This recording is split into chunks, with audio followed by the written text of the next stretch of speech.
പിന്നെയും ഈ അനുഗ്രഹീത സമയത്തിനായി ദൈവത്തെ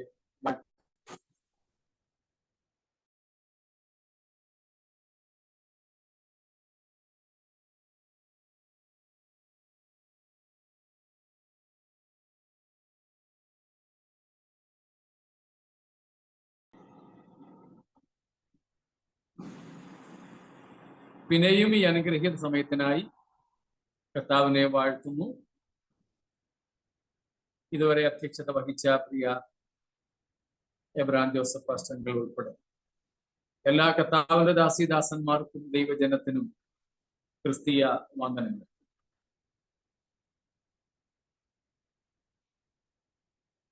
നമ്മൾ കഴിഞ്ഞ ദിവസങ്ങളിൽ ദൈവസഭയുടെ ഉത്പ്രാവണവുമായി ബന്ധപ്പെട്ട് ഉള്ള വിഷയങ്ങളാണ് പഠിച്ചുകൊണ്ടിരുന്നത്. ചില ദിവസങ്ങൾ കൂടെ, ഏതാനും ചില ദിവസങ്ങൾ കൂടെ ആ വിഷയത്തിൽ തന്നെ നമ്മൾ നിന്നതിന് ശേഷം വെളിപ്പാട് പുസ്തകം 6-ാം അധ്യായത്തിലേക്ക് വരുവാൻ സാധിക്കും. അതായത് ദൈവസഭയുടെ ഉത്പ്രാവണം അഥവാ കർത്താവായ യേശുക്രിസ്തുവിന്റെ മധ്യാകാശ വരവ് അല്ലെങ്കിൽ ആകാശമേഘങ്ങളിലെ വരവ്, മേഘങ്ങൾ വരെയുള്ള വരവ്,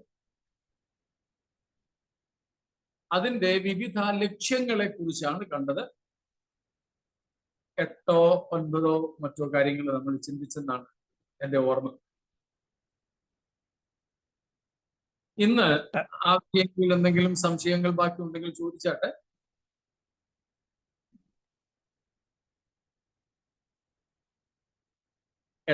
ഓക്കെ, 8 കാര്യങ്ങളാണ് നമ്മൾ ചിന്തിച്ചത്. നോട്ട്സിൽ 6 എഴുതിയിരുന്നുള്ളൂ, 2 അതല്ലാതെ നമ്മൾ പഠിച്ചു.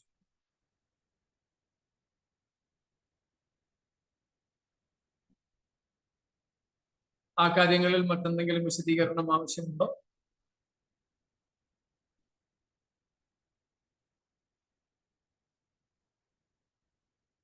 ഇല്ല എന്ന് നിങ്ങളുടെ മൗനത്തിൽ നിന്ന് ഗ്രഹിച്ചുകൊണ്ട്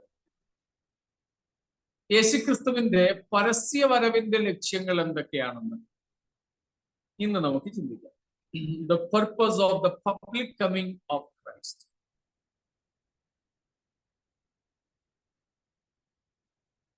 ഒന്നാമത്തെ ഭാഗം നമ്മൾ രഹസ്യവരവെന്നാണ് കണ്ടത്. രഹസ്യവരവ്. രണ്ടാമത്തെ ഭാഗം നമ്മളിപ്പോൾ ചിന്തിക്കാൻ പോകുന്നത് കർത്താവിന്റെ പരസ്യവരവ്. ചിലർ അതിനെ രഹസ്യവരവെന്നും പരസ്യവരവെന്നും പറയുന്നില്ല, അല്ലെങ്കിൽ അങ്ങനെ not signs purpose of his public coming.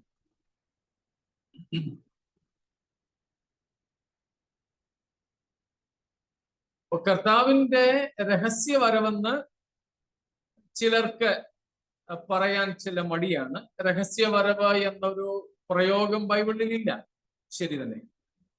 എന്നാൽ രഹസ്യവരവ് എന്ന് പറയുന്നതിന് കാരണം കർത്താവും ആകാശമേഘങ്ങൾ വരെയേ വരുന്നുള്ളൂ എന്നതാണ്. ഭൂമിയിലേക്ക് യേശു എല്ലാവരും കാണുക വരുന്നില്ല എന്നതുകൊണ്ട് തന്നെയാണ് യേശുക്രിസ്തുവിന്റെ വരവിന്റെ 1-ാം ഭാഗം, ഉത്പ്രാവണ സമയത്തുള്ള വരവിനെ 1 തെസലോനിക്കർ 4:13 മുതൽ 18 വരെ പറയുന്ന കർത്താവിന്റെ വരവിനെ രഹസ്യവരവ് എന്ന് സംബോധന ചെയ്യുന്നു. രഹസ്യവരവെന്ന് ഒരാൾക്ക് പറയാൻ ഇനി ഇഷ്ടമില്ലയോ പറയണ്ട, കുഴപ്പമില്ല. ബൈബിൾ ആ വാക്ക് ഉപയോഗിക്കുന്നില്ല എന്നതുകൊണ്ട് ആർക്കെങ്കിലും അതിൽ ഇടർച്ചയുണ്ടെങ്കിൽ വേണ്ട. പക്ഷേ രഹസ്യവരവ് എന്ന് പറയുന്നതിൽ തെറ്റില്ല. കാരണം സഭയ്ക്ക് വേണ്ടി മാത്രം കർത്താവ് വരുന്ന വരവാണ്, അല്ലെങ്കിൽ വിശുദ്ധന്മാർക്ക് വേണ്ടി മാത്രം, മറ്റാരുമായും അതിന് ബന്ധമില്ല.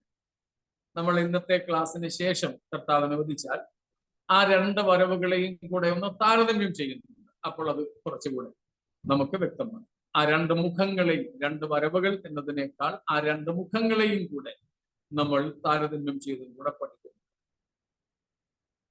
അതുകൊണ്ട് ഞാൻ അതിനെ രഹസ്യവരവെന്ന് വിളിക്കുവാൻ ഇഷ്ടപ്പെടുന്നു. അപ്പോൾ ഇപ്പോൾ നമ്മൾ പഠിക്കുന്നതിനെ പരസ്യവരവെന്ന് വിളിക്കാനും പ്രയാസമില്ല. അതുകൊണ്ട് ഇന്നലെ വരെ നമ്മൾ ചിന്തിച്ചത് ക്രിസ്തുവിന്റെ രഹസ്യവരവിന്റെ ഉദ്ദേശത്തെ കുറിച്ചായിരുന്നു. രഹസ്യവരവിന്റെ ഉദ്ദേശത്തെ കുറിച്ച് ഇന്ന് നാം ചിന്തിക്കുവാൻ പോകുന്നത് കർത്താവിന്റെ പരസ്യവരവിന്റെ ഉദ്ദേശത്തെ കുറിച്ച്. 4-5 കാര്യങ്ങൾ കൂട്ടത്തിൽ ആ വിഷയത്തിൽ പറയണമെന്ന് ഞാൻ ആഗ്രഹിക്കുന്നു. സ്തോത്രം. Rufus, are you ready? കിട്ടുന്നില്ല. उसमें मैंने आपको बोला था ना, इनके बाकी कल जहां खत्म किया था उसका next slide, purpose of his glorious coming, purpose of public glorious coming, slide number 72.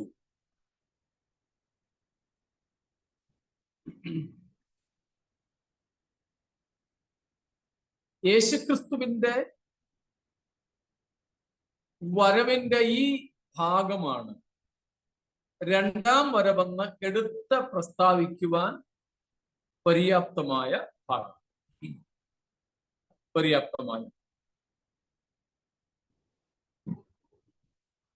അതിൽ ഒന്നാമത്തെ ലക്ഷ്യം to reveal Christ and those belong to him. ക്രിസ്തുവിനെയും ക്രിസ്തുവിനുള്ളവരെയും ലോകത്തിന് പരിചയപ്പെടുത്തുക. ക്രിസ്തുവിനെയും ക്രിസ്തുവിനുള്ളവരെയും വെളിപ്പെടുത്തുക എന്നതാണ് അതിന്റെ ഒന്നാമത്തെ ലക്ഷ്യം. To reveal Christ and those saints belong to him. കൊലോസ്യർ 3:4 വാക്യം നമ്മൾ വായിച്ചിട്ടുണ്ടെങ്കിലും ഒന്നും കൂടെ വായിച്ചാട്ടെ.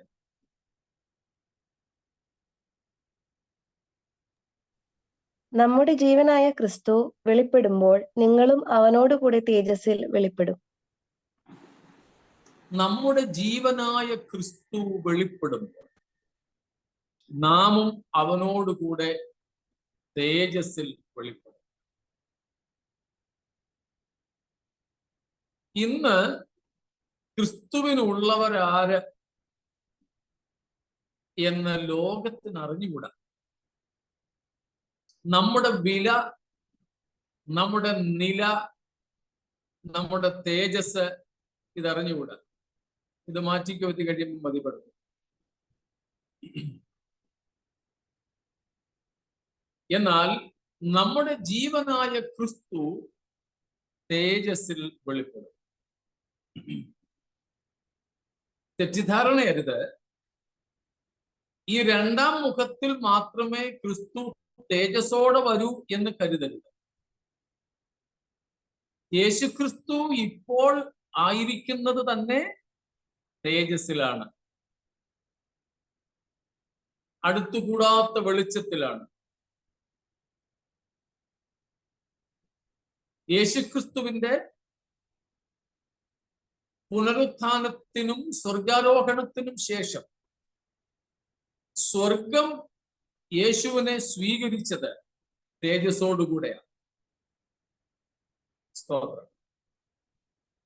യോഹന്നാന്റെ സുവിശേഷം 17-ാം അധ്യായത്തിന്റെ 4-ാമത്തെ വാക്യം ആണെന്നാണ് എന്റെ ഓർമ്മ. ജോൺ 17:4.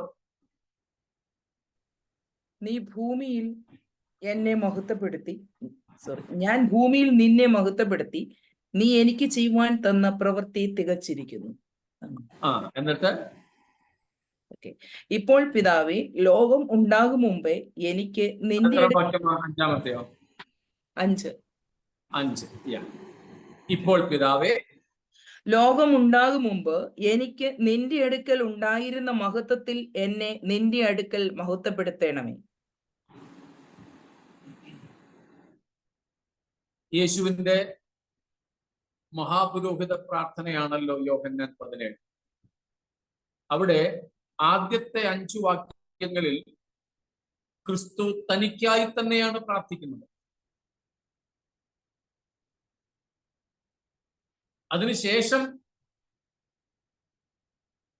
അന്നേരം തന്റെ കൂടെ ഉണ്ടായിരുന്ന ശിഷ്യന്മാർക്ക് വേണ്ടി 20 മുതൽ നാമും കൂടെ ഉൾപ്പെടുന്ന ബൃഹത്തായ ശിഷ്യ വൃന്ദത്തിന്.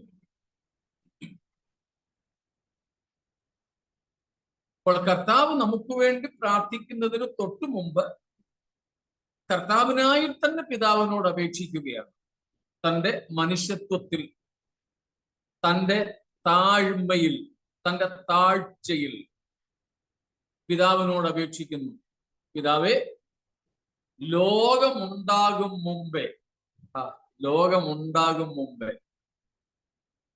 എനിക്ക് നിന്റെ അടുക്കൽ ഉണ്ടായിരുന്ന മഹത്വത്തിൽ എന്നെ മഹത്വപ്പെടുത്തുന്നത്. സ്തോത്രം. അപ്പോൾ യേശുക്രിസ്തു സ്വർഗാരോഹണം ചെയ്ത സമയം മുതൽ തേജസ്സിൽ തന്നെയാണ് ഇരിക്കുന്നത്. മുമ്പ് അല്ലെങ്കിൽ പൂർവാസ്തിക്യനായ ക്രിസ്തുവിന് പിതാവിനോട് കൂടെ ഉണ്ടായിരുന്ന അതേ മഹത്വത്തിലാണ് ക്രിസ്തു ഇപ്പോഴും ആയിരിക്കുന്നത്. യേശു ജഡം സ്വീകരിച്ച് ഭൂമിയിലേക്ക് വന്ന ആ ഒരു 33 വർഷത്തിൽ ചില്ലുവാനും, മാസങ്ങൾ കൃത്യമായി പറയാൻ നമുക്ക് പറ്റില്ല, 33 വർഷത്തിൽ ചെല്ലുവാനും, അല്ലെങ്കിൽ 33 വർഷം എന്ന് പറഞ്ഞാലും കുഴപ്പമില്ല, അത് കൃത്യമാണ്.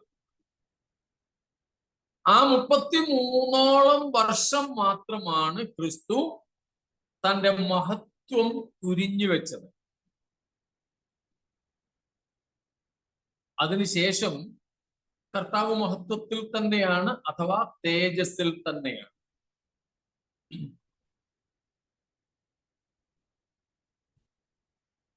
അതുകൊണ്ട് യേശുക്രിസ്തു ഭൂമിയിലേക്ക് ഇറങ്ങി വരുന്ന പരസ്യ വരവ് മാത്രമാണ് തേജസ്സിന്റെ പ്രത്യക്ഷത എന്ന് കരുതരുത്. അതുകൊണ്ടാണ് ഞാൻ അവിടെ ഹെഡിങ് കൊടുത്തത് ഗ്ലോറിയസ് പബ്ലിക് കമ്മിങ്. കർത്താവ് മേഘങ്ങളോളം ദൈവസഭയെ ചേർക്കുവാൻ ഇറങ്ങി വരുന്ന വരവും തേജസ്സിൽ തന്നെയാണ്, മഹത്വത്തോടെ കൂടെ തന്നെയാണ് വരുന്നത്. സ്തോത്രം. മഹത്വത്തോട് തന്നെയാണ് കർത്താവ് വരുന്നത്. സ്തോത്രം.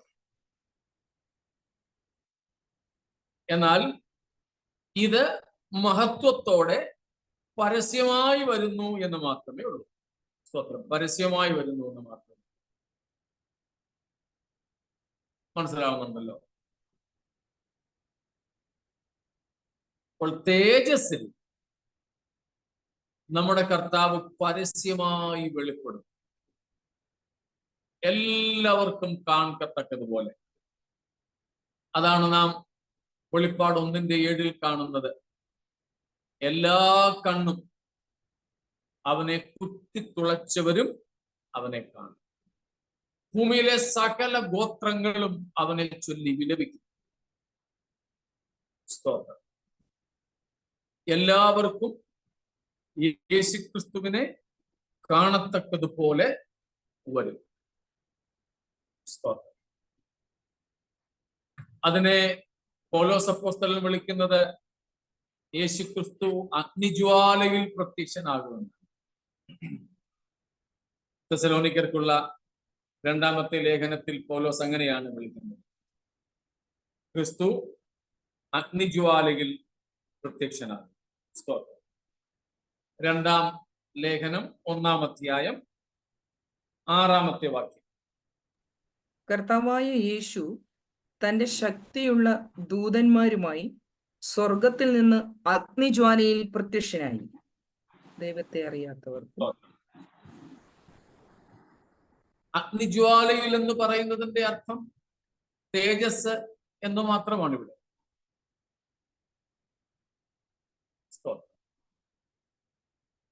അപ്പോൾ കർത്താവ് തേജസ്സോടുകൂടെ ഇറങ്ങി വരുന്നതിന്റെ ലക്ഷ്യമാണ് ക്രിസ്തുവിനെയും ക്രിസ്തുവിനുള്ളവരെയും വെളിപ്പെടുത്തുക.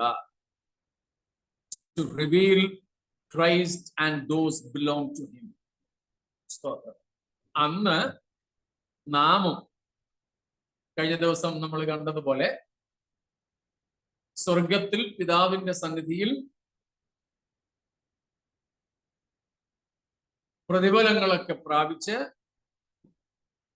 അവനവന്റെ പ്രവർത്തിക്ക് തക്കതുപോലെയുള്ള പ്രതിഫലങ്ങൾ തേജസ്സൊക്കെ പ്രാപിച്ച് കുഞ്ഞാടിന്റെ കല്യാണമൊക്കെ കഴിഞ്ഞ് മണവാളനും മണവാട്ടിയും കൂടെ ഭൂമിയിലേക്ക് ഇറങ്ങി വരുന്ന വരവാണ്.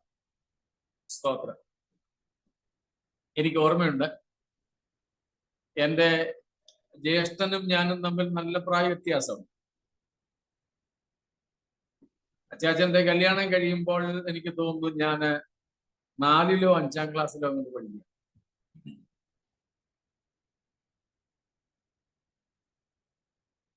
എനിക്ക് ഓർമ്മയുണ്ട്,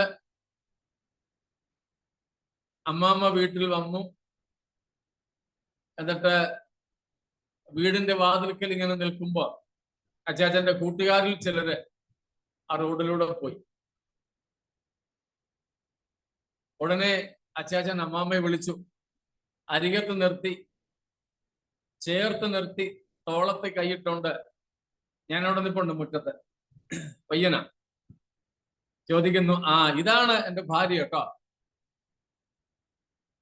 കണ്ടോ എങ്ങനെയുണ്ട്?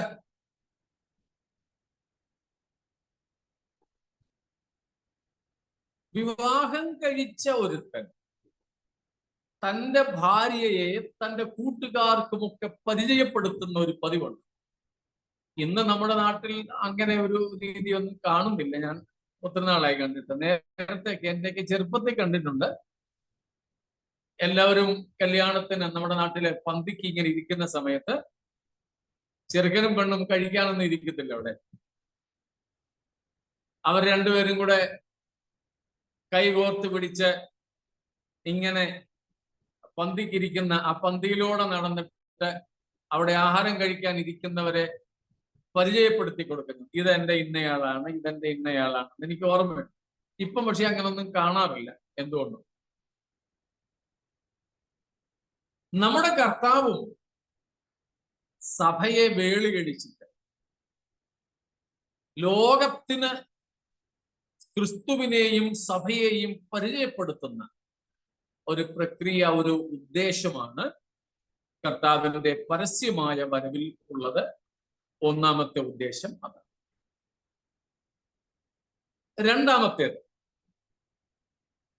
രണ്ടാമത്തെ ഉദ്ദേശം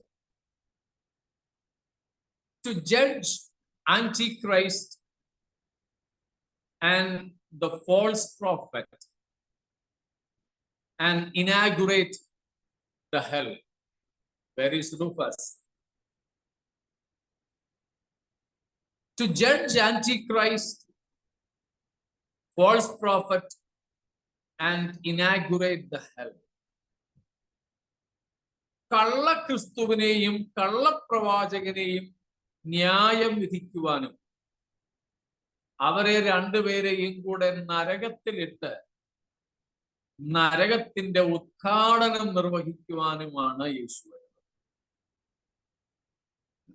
കഴിഞ്ഞ 7 വർഷങ്ങൾ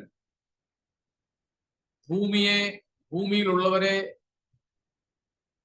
പീഡിപ്പിക്കുകയും ഭരിക്കുകയും ഒക്കെ ചെയ്തുകൊണ്ടിരുന്ന എതിർക്രിസ്തുവിനെയും അല്ലെങ്കിൽ കള്ളക്രിസ്തുവിനെയും കള്ളപ്രവാചകനെയും ന്യായം വിധിക്കുക,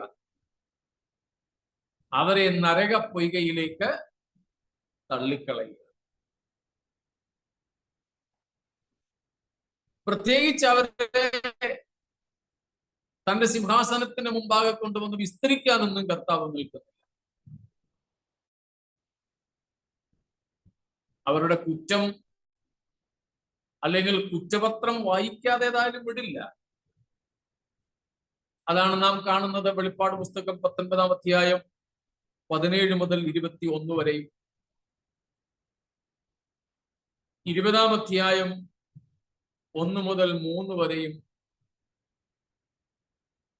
2 തെസലോനിക്ക ലേഖനം 1-ാം അധ്യായം ഇപ്പോൾ നമ്മൾ വായിച്ച വാക്യം ഉൾപ്പെടെ 6 മുതൽ 10 വരെയും 2-ാം അധ്യായം 8-ാം വാക്യം, യോവേൽ 3-ാം അധ്യായം 1-2 വാക്യങ്ങൾ, മത്തായിയുടെ സുവിശേഷം 25-ാം അധ്യായം 31 മുതലുള്ള വാക്യങ്ങൾ. ഇങ്ങനെ വിവിധ ന്യായവിധികളുണ്ട് അവിടെ. അതിൽ പ്രധാനമായും കർത്താവ് സഭയുമായി അല്ലെങ്കിൽ വിശുദ്ധന്മാരുമായി ഇറങ്ങി വന്നിട്ട് ആദ്യം ചെയ്യുന്നത് എന്താണ്? എതിർ ക്രിസ്തുവിനെയും കള്ളപ്രവാചകനെയും പിടിച്ചു കെട്ടി നരകപ്പൊയ്കയിലേക്ക്, തീപ്പൊയ്കയിലേക്ക് തള്ളിക്കളയും. അല്പസമയങ്ങളുടെ വ്യത്യാസമുണ്ട്. 20-ാം അധ്യായം 1 മുതൽ 3 വരെയുള്ള വാക്യങ്ങൾ നിറവേറുവാൻ 1000 ആണ്ട് വാഴ്ചയ്ക്ക് തൊട്ട് മുൻപായിരിക്കുന്നത് സാത്താനെ 1000 ആണ്ടേക്ക് അഗാധകൂപത്തിൽ ചങ്ങലക്കിടുന്നത്. അതാണ് നാം ഇപ്പോൾ വായിച്ച 2 തെസലോനിക്കർ 1-ാം അധ്യായം 6 മുതൽ 10 വരെയുള്ള വാക്യങ്ങളിൽ യേശു കർത്താവ് തന്റെ ശക്തിയുള്ള ദൂതന്മാരുമായ അഗ്നിജ്വാലയിൽ പ്രത്യക്ഷനാകുമ്പോൾ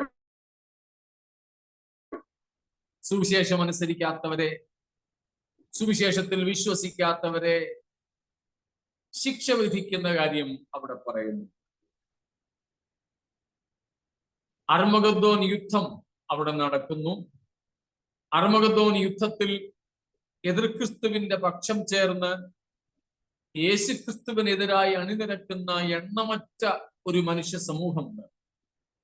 അവരെ കർത്താവിന്റെ വായിൽ നിന്ന് പുറപ്പെടുന്ന വാളുകൊണ്ട് കൊല്ലുന്നു.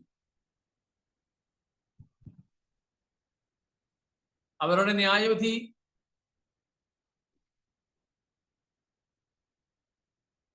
അവിടെ ആ നിലയിൽ ആരംഭിക്കുകയാണ്. അപ്പോൾ യേശുക്രിസ്തു പരസ്യമായി തേജസ്സിൽ പ്രത്യക്ഷപ്പെടുന്നതിന്റെ 2ാമത്തെ ഉദ്ദേശമാണ് ഇവിടെ. അതുവരെ ലോകത്തിൽ ഭരണം നടത്തുന്ന, മനുഷ്യരെ പീഡിപ്പിക്കുന്ന, ദൈവജനമായ യഹൂദനെ പീഡിപ്പിക്കുന്ന ആ സമൂഹത്തെ, ആ സാത്താന്യമായ തൃത്വത്തെ ശിക്ഷ വിധിക്കുക. സാത്താന്യ തൃത്വത്തെ, സൈറ്റനിക് ട്രിനിറ്റി, സാത്താന്യ തൃത്വത്തിന് ശിക്ഷ വിധിക്കുക. അതാണ് എതിർ ക്രിസ്തുവിനെയും കള്ളപ്രവാചകനെയും നരകത്തിലേക്ക് തള്ളിക്കളയുന്നതും മഹാസർപ്പമായ സാത്താനെ 1000 ആണ്ടേക്ക് അഗാധകൂപത്തിൽ ചങ്ങലക്കിടുന്നതും. അങ്ങനെയാണ് സാത്താന്യ തൃത്വത്തെ ന്യായം വിധിക്കുക എന്ന് പറയുന്നത്. കൂടാതെ കർത്താവ് പരസ്യമായി ഭൂമിയിലേക്ക് ഇറങ്ങി വരുമ്പോൾ സുവിശേഷം അനുസരിക്കാത്തവരെ, ദൈവത്തിന്റെ ഇഷ്ടം നിറവേറ്റാത്തവരെ ശിക്ഷ വിധിക്കുന്ന കാര്യം മറ്റു വാക്യങ്ങളിൽ നമ്മൾ കാണുന്നുണ്ട്. തേജസ്സിന്റെ സിംഹാസനം വെച്ച് അന്ന് ജീവനോടിരിക്കുന്ന ജാതികളെ ന്യായം വിധിക്കുന്ന, ഇടവും വലവും തിരിച്ച് ചെമ്മരിയാടുകളെയും കോലാടുകളെയും തമ്മിൽ ഒരു ഇടയൻ വേർതിരിക്കുന്നത് പോലെ വേർതിരിച്ച് ഇടത്തുള്ളവരെ ശിക്ഷ വിധിച്ച് തള്ളുന്ന കാര്യമാണ് മത്തായി 25-31 മുതൽക്കുള്ള വാക്യങ്ങൾ. അപ്പോൾ ഇങ്ങനെ കർത്താവിന്റെ ന്യായവിധി നടപ്പാക്കുവാൻ യേശുക്രിസ്തു പരസ്യമായി വിശുദ്ധന്മാരുമായിട്ട് വരുന്നു. അതാണ് നാം കഴിഞ്ഞ ദിവസങ്ങളിൽ ഹാനോക്ക് പ്രവചിച്ചതായി യൂദ പറഞ്ഞ് യൂദയുടെ ലേഖനം 14-15 വാക്യങ്ങളിൽ നിന്നും വായിച്ചത്. ന്യായവിധിക്കായി കർത്താവ് വരും. ഈ രണ്ട് കാര്യങ്ങളിൽ എന്തെങ്കിലും വിശദീകരണങ്ങൾ?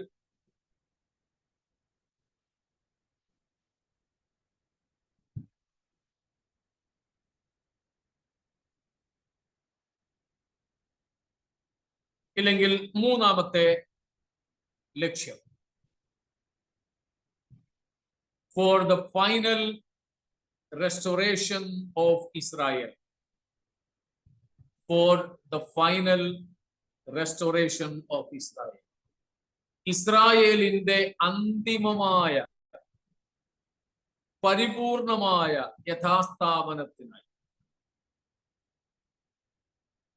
അന്തിമമായ യഥാസ്ഥാനം. നമുക്കറിയാം, ഏറ്റവും ആദ്യം ഇസ്രായേലിന്റെ വിടുതൽ നടന്നതാണ് പുറപ്പാട്, മിസ്രയീമിൽ നിന്നുള്ള പുറപ്പാട്.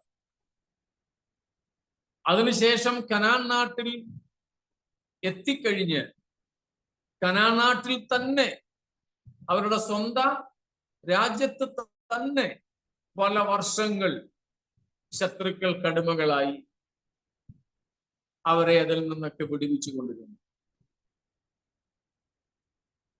അങ്ങനെ ഒരു സൈക്കിള് തന്നെ, ഒരു ചാക്രികമായ കാര്യം തന്നെ ഉണ്ട്.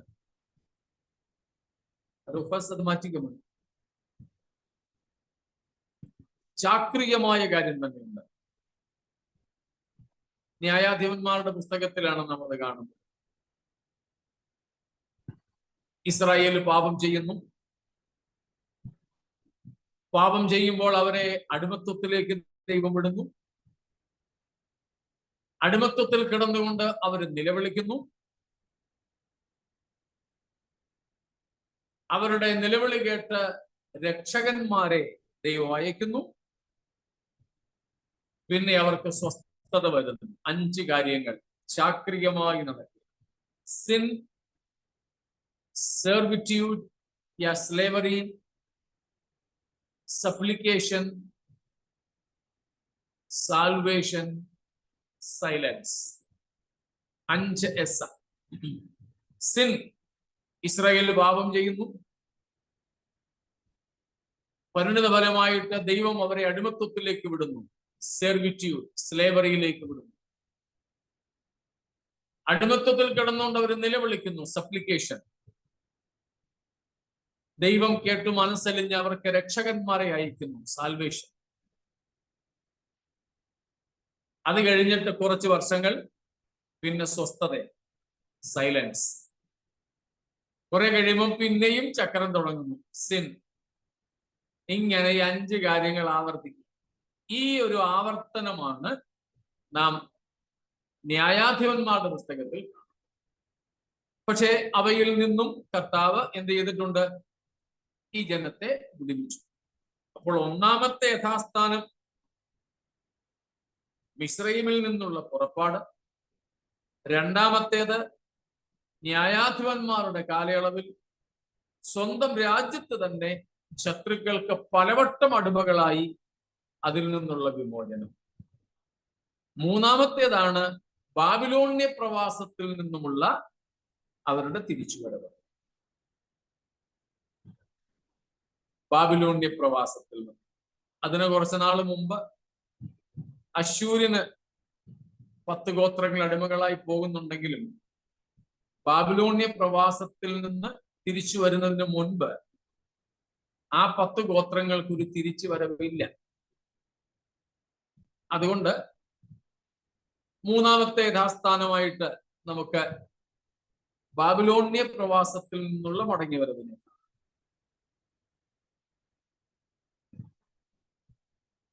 പ്രധാനപ്പെട്ടത് മാത്രമാണ് ഞാൻ ഓർപ്പിക്കുന്നത്. അത് കഴിഞ്ഞിട്ട് ഉള്ള ഇടയ്ക്ക് വേറെ ചിലതൊക്കെ ഉണ്ട്, എങ്കിലും അവർക്ക് രാജ്യമൊന്നും വിട്ടുപോകേണ്ടി വന്നിട്ടില്ല. പിന്നെ ഉള്ളതാണ് 1948 മെയ് മാസം 14-ാം തീയതി മുതൽ ഇന്നത്തെ ആധുനിക ഇസ്രായേൽ രാഷ്ട്ര രൂപീകരണവും ഇസ്രായേലിന്റെ കൂട്ടിച്ചേർക്കലും. ഇപ്പോഴും അത് നടന്നുകൊണ്ടിരിക്കുന്നു എന്ന് വേണമെങ്കിൽ പറയാം. ഇപ്പോഴും ഇസ്രായേൽ വർഗത്തിൽ ഗോത്രങ്ങളിൽപ്പെട്ട ആരെങ്കിലും, എണ്ണത്തിൽ കൂടിയവരോ കുറഞ്ഞവരോ, ലോകത്തിന്റെ ഏതെങ്കിലും ജനസമൂഹങ്ങളിൽ ഉണ്ടെന്ന് ഇസ്രായേൽ സർക്കാരിന് അറിവ് കിട്ടിയ അവരെ അവിടെ നിന്നും ഇസ്രായേലിലേക്ക് കൊണ്ടുവന്ന് പാർപ്പിക്കുന്ന റെസ്റ്റോറേഷൻ, യഥാസ്ഥാപന കർമ്മം നടന്നുകൊണ്ടിരിക്കുകയാണ്.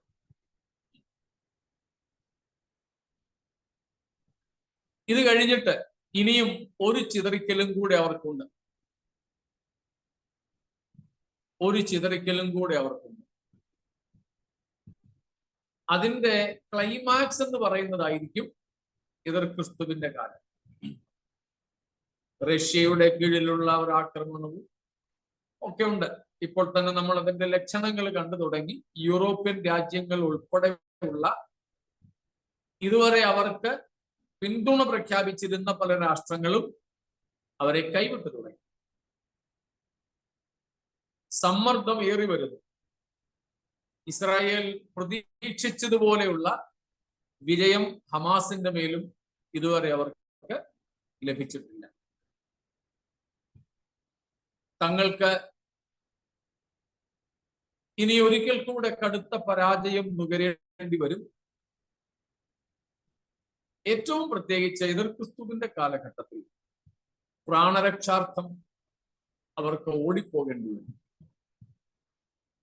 ആ സമയത്ത് കുറെ പേരെ ദൈവം തന്നെ ദൈവീയമായ സംരക്ഷണ വലയത്തിൽ സൂക്ഷിക്കും.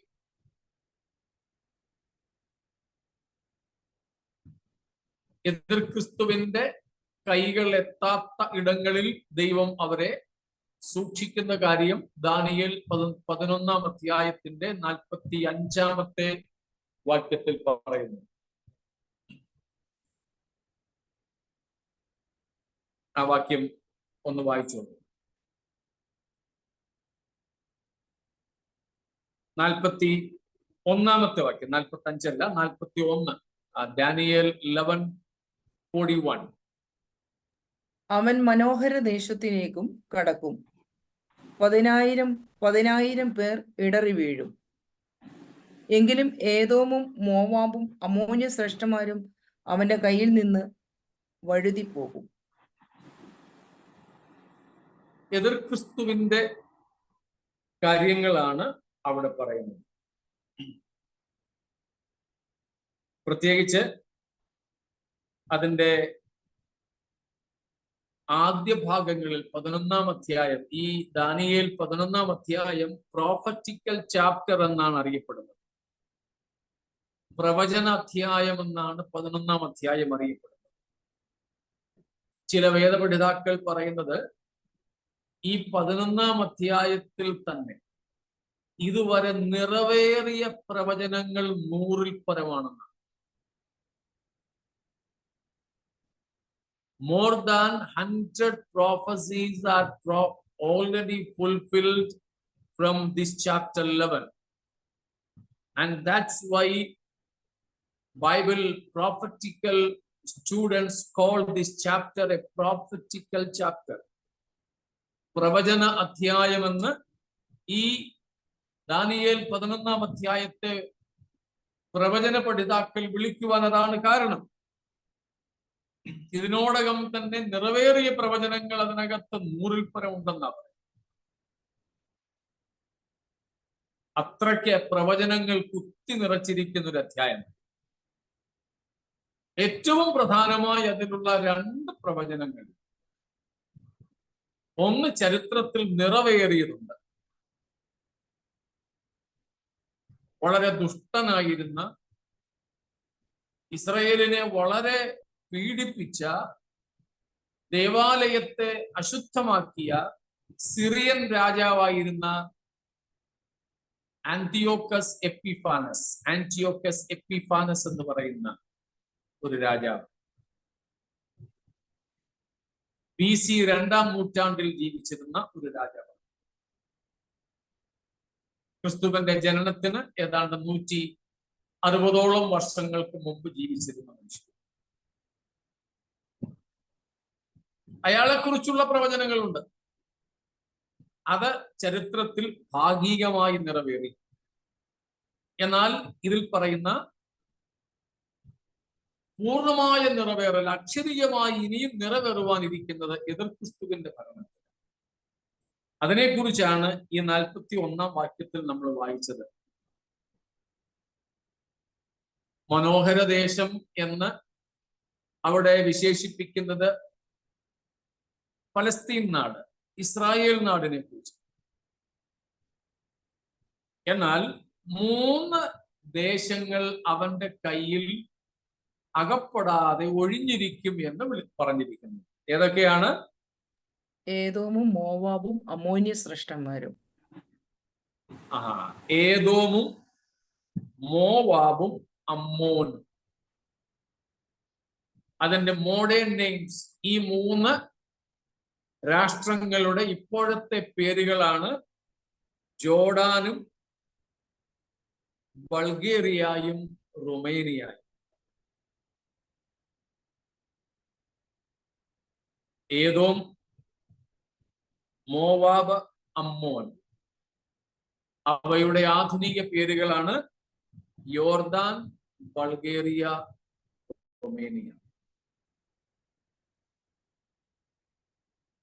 ഇവിടങ്ങളിലേക്ക് എതിർ ക്രിസ്തുവിന് വേണ്ടത്ര അധികാരം വ്യാപിപ്പിക്കൽ നടക്കില്ല. അവിടുത്തെ ഭൂപ്രദേശത്തിന്റെ പ്രത്യേകതകൾ കൊണ്ടാകാം. നമുക്കറിയാമല്ലോ, എതിർ ക്രിസ്തുവിന്റെ ഭരണം ടോട്ടലി ഡിജിറ്റൽ വേൾഡായി. പൂർണ്ണമായും ഇന്റർനെറ്റ് സംവിധാനങ്ങൾ കൊണ്ടൊക്കെ, സാറ്റലൈറ്റ് കൊണ്ടൊക്കെ നടത്തുന്ന ഒരു ഭരണ സംവിധാനമായിരിക്കും അവന്റെ. എന്നാൽ ഈ ഭൂപ്രദേശങ്ങൾ നമ്മുടെ സാധാരണ ഭാഷയിൽ പറഞ്ഞാൽ നെറ്റ്വർക്ക് ഒന്നും കിട്ടാത്ത തരത്തിലുള്ള പാറക്കൂട്ടങ്ങളും മലകളും ഒക്കെയുള്ള പ്രദേശങ്ങൾ. ദൈവം തന്റെ ജനത്തെ, ഇസ്രായേൽ ജനത്തെ മുദ്രയിട്ട് കൊണ്ട് സൂക്ഷിക്കുന്ന ഇടങ്ങളായി നമുക്ക് ഈ പ്രദേശങ്ങളെ മനസ്സിലാക്കാം. ഇതിനു മുമ്പ് നമ്മൾ ചിന്തിച്ചിട്ടുണ്ട്. യെശയ്യാ 63-ാം അധ്യായം ഈ കാര്യങ്ങളെ സാധൂകരിക്കുന്നതാണ്. യേശുക്രിസ്തു പരസ്യമായി തേജസ്സോടെ ഇറങ്ങി വരുന്നതിന്റെ ഒരു ചിത്രമാണ് യെശയ്യാവ് 63-ാം അധ്യായം. എവിടെ നിന്നാണ് യേശു വരുന്നത്? അവിടെ പറയുന്നത് ഏദോമിൽ നിന്ന്. ഏദോമിൽ നിന്ന്. ഏദോമിന്റെ ഒരു പ്രദേശമാണ് പത്രോസ്, പെട്രാസ്. പാറകൾ നിറഞ്ഞ കടുങ്കുക്കായ പാറകളുള്ള പ്രദേശങ്ങളാണ്. എതിർ ക്രിസ്തുവിനും അവന്റെ ശിങ്കിടികൾക്കും എത്തിപ്പിടിക്കാൻ കഴിയാത്ത ആ പ്രദേശങ്ങളിൽ കർത്താവ് തനിക്കുള്ള ഇസ്രായേൽ മക്കളിൽ ചിലരെ മുദ്രയിട്ട് മാറ്റിവെക്കുന്ന ചിത്രം നമുക്ക് കാണാം. യേശു തേജസ്സോടെ ഇറങ്ങി വരുമ്പോൾ എന്താ ചെയ്യുന്നത്? ഈ പ്രദേശങ്ങളിലൊക്കെ ചിതറിപ്പാർക്കുന്ന, ലോകമെമ്പാടും ചിതറിപ്പാർക്കുന്ന ഇസ്രായേൽ മക്കളെ അന്തിമമായി തന്റെ അടുക്കിലേക്ക് കൂട്ടിച്ചേർക്കും. പിന്നീട് ഒരിക്കലും ഇസ്രായേൽ ചിതറിക്കപ്പെടുകയില്ല. അതുകൊണ്ടാണ് പറയുന്നത്, the very purpose, the third purpose of Christ's public glorious advent is to restore Israel finally and eternally. Israel മക്കളെ അന്തിമമായും പരമമായും അല്ലെങ്കിൽ എന്നേക്കുമായി വീണ്ടെടുക്കുന്നതിന് വേണ്ടിയാണ്, യഥാസ്ഥാനപ്പെടുത്തുന്നതിന് വേണ്ടിയാണ് യേശു വരുന്നത്. യേശുവിന്റെ പരസ്യവരവിന്റെ മൂന്നാമത്തെ ലക്ഷ്യം അതാണ്. മൂന്നാമത്തെ ലക്ഷ്യം. സ്തോത്രം. അതാണ് നാം റോമാലേഖനം 11-ാമത്തെ അധ്യായം 1, 5, 25, 26 വാക്യങ്ങളിലൊക്കെ കാണുന്നു. ഇപ്പോൾ നമ്മൾ വായിച്ചതും പറഞ്ഞതുമായ ഭാഗങ്ങൾ കൂടാതെ പുതിയ നിയമത്തിൽ പൗലോസ് എടുത്തു പറയുന്ന ഭാഗങ്ങളാണ് റോമാലേഖനം 11-ാമത്തെ അധ്യായം. അതിൽ ചില വാക്യങ്ങൾ ഞാൻ എടുത്തു പറഞ്ഞതേ ഉള്ളൂ. 1, 5, 25, 26 ഒക്കെ അധ്യായം വാക്യങ്ങൾ. ഇതാണ് യേശുക്രിസ്തു പരസ്യമായി വരുന്നതിന്റെ 3-ാമത്തെ ലക്ഷ്യം. ഇസ്രായേൽ ജനത്തിന്റെ അന്തിമമായ വീണ്ടെടുപ്പ് അല്ലെങ്കിൽ യഥാസ്ഥാനം. അങ്ങ് മിസ്രയീമിൽ തുടങ്ങി പല പ്രാവശ്യം അവരുടെ യഥാസ്ഥാനം അല്ലെങ്കിൽ വീണ്ടെടുപ്പ് മടക്കി വരുത്തൽ നടന്നെങ്കിലും വീണ്ടും അവർ ചിതറിക്കപ്പെട്ടു. ഇപ്പോൾ നടന്നിരിക്കുന്ന യഥാസ്ഥാനം വളരെ പ്രധാനപ്പെട്ട ഒന്നാണ്, വളരെ പ്രധാനപ്പെട്ടതാണ്. ഇതുവരെയുള്ള അവരുടെ ചരിത്രത്തിലെ ഏറ്റവും പ്രധാനപ്പെട്ട ഒരു മടങ്ങി വരവാണ് 1948 മെയ് 14-ാം തീയതി സ്വതന്ത്ര ഇസ്രായേൽ രാഷ്ട്ര രൂപീകരണത്തോടുകൂടെ നടന്നിരിക്കുന്നത്. പക്ഷേ വീണ്ടും അവർ ചിതറിക്കപ്പെടും. എന്നാൽ അന്തിമമായി അവരെ കൂട്ടിച്ചേർക്കാൻ യേശുക്രിസ്തു ഇനിയും ഭൂമിയിലേക്ക് ഇറങ്ങി വരും. ഇത്രയും കാര്യങ്ങള് വ്യക്തമാണോ?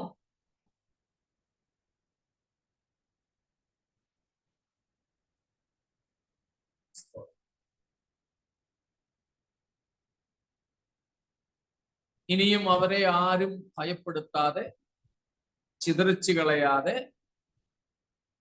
കർത്താവ് അവരെ സ്വീകരിക്കും. അതിന് കാരണം നമ്മൾ ഇതിനോടകം കണ്ടു കഴിഞ്ഞു. യേശുക്രിസ്തു പരസ്യമായി ഇറങ്ങി വരുമ്പോൾ ഇവരൊക്കെ ഇരിക്കുന്ന ഇടങ്ങളിൽ ഇരുന്നു കൊണ്ട് ഞങ്ങളുടെ പിതാക്കന്മാർക്ക് അബദ്ധം പിടഞ്ഞു, ഞങ്ങളുടെ പിതാക്കന്മാർ ക്രൂശിച്ചു കൊന്ന യേശു തന്നെയായിരുന്നു മശിഹ എന്ന് അവർ ഏറ്റുപറയും. അവര് മാനസാന്തരപ്പെടും. യേശുവിനെ മശിഹയായി അവര് സ്വീകരിക്കും. അതോടുകൂടെ അവരുടെ പാപങ്ങളെ ക്ഷമിക്കുകയും കർത്താവ് അവരെ വീണ്ടും കൈക്കൊള്ളുകയും ചെയ്യുന്ന ഒരു ചിത്രം. അവരുടെ പാപത്തിന് മഹാപീഡന കാലത്ത് ശിക്ഷ വേണ്ടുവോളം കൊടുത്ത് അവരെ ശിക്ഷിച്ച് എടുത്ത ഒരവസ്ഥ. ഇതാണ് ലക്ഷ്യങ്ങൾ. ഇനിയും 2 കാര്യങ്ങൾ കൂടെ ഉണ്ട്. പറഞ്ഞങ്ങ് വിടാം, വിവരണം അടുത്ത ദിവസം കർത്താവിന്റെ വരവ് താമസിച്ചാലാകാം. 4-ാമത്തെ ലക്ഷ്യമാണ് to bring about immortality and liberate the whole creation. To bring about immortality and to liberate the whole creation. റോമാലേഖനം 8-ാം അധ്യായം 19 മുതൽ 22 വരെ വായിക്കുന്നത് പോലെ സകല സൃഷ്ടിയും ദൈവപുത്രന്മാരുടെ വെളിപ്പാടിനെ ആകാംക്ഷയോടെ ഈറ്റുനോവോടെ കാത്തിരിക്കുന്നു. എന്തിനു വേണ്ടിയാ? ദൈവപുത്രന്മാർ തേജസ്സിൽ വെളിപ്പെട്ടാലേ ഈ സൃഷ്ടിക്ക് ദ്രവത്വത്തിന്റെ ദാസ്യത്തിൽ നിന്ന് വിമോചനം, വിടുതൽ ഉണ്ടാവുകയുള്ളൂ. അതുപോലെ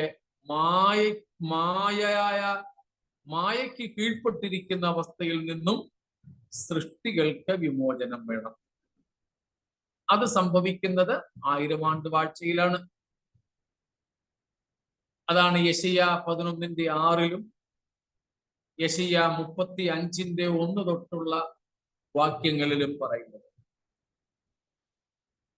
ആദാം ഹവ്വമാർ പാപം ചെയ്യുന്നതിന് മുമ്പ് ഏദനിൽ ഉണ്ടായിരുന്ന ഏതാണ്ട് അതേ അവസ്ഥയിലേക്ക് സൃഷ്ടിയെ മടക്കിക്കൊണ്ടുപോകുക. അതാണ് ഇവിടെ ഉദ്ദേശിക്കുന്നത്.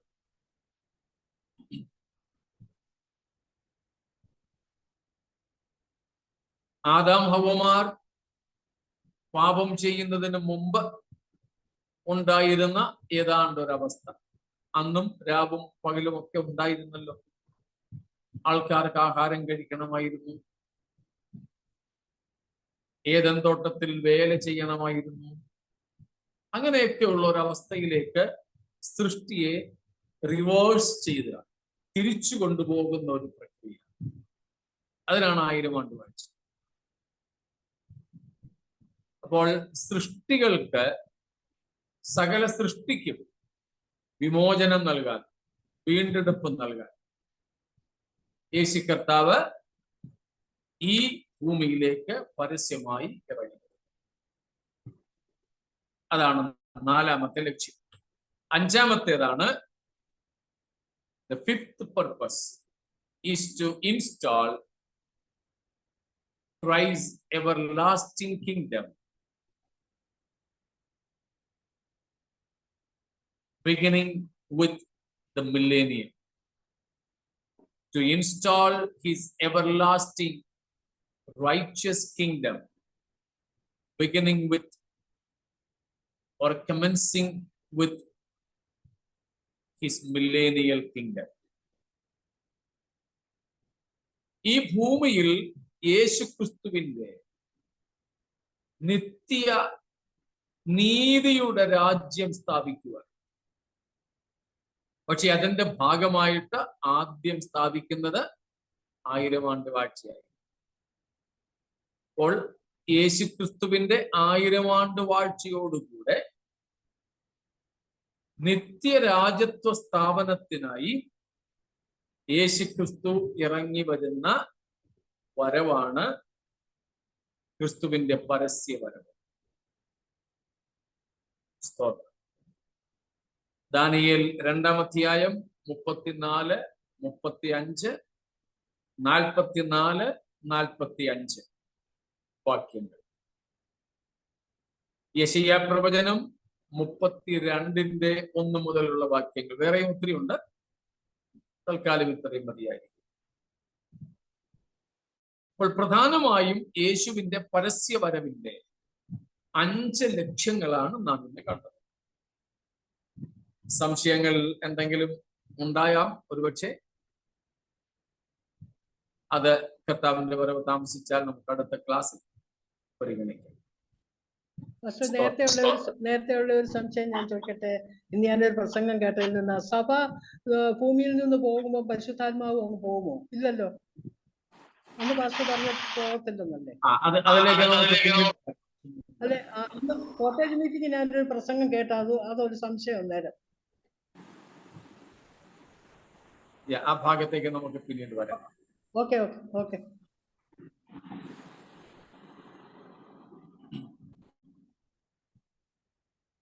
അപ്പോൾ ക്രിസ്തു തന്റെ പരസ്യ വരവിന്റെ ലക്ഷ്യങ്ങൾ തേജസ്സോടെ എല്ലാവർക്കും കാണത്തക്കതുപോലെ ഇറങ്ങി വരുന്ന വരവിനെ പറ്റിയാണ് നമ്മൾ കണ്ടത്. അതിന്റെ 5 ലക്ഷ്യങ്ങളാണ് നമ്മളിപ്പോൾ പഠിച്ചത്.